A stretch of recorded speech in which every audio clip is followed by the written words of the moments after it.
जनी हित पंडित सांडित गेले, अहंता गुणे ब्रह्म राक्षस झाले. तयाहूनि व्युत्पन्न तो कोण आहे, मना सर्व जाणीव सांडोनी राहे.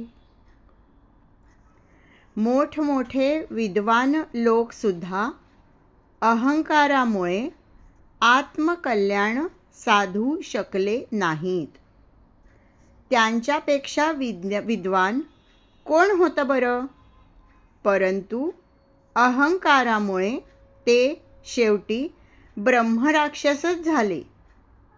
म्हणून हे मना, विद्वत्तेची घमेंड तू सोडून दे.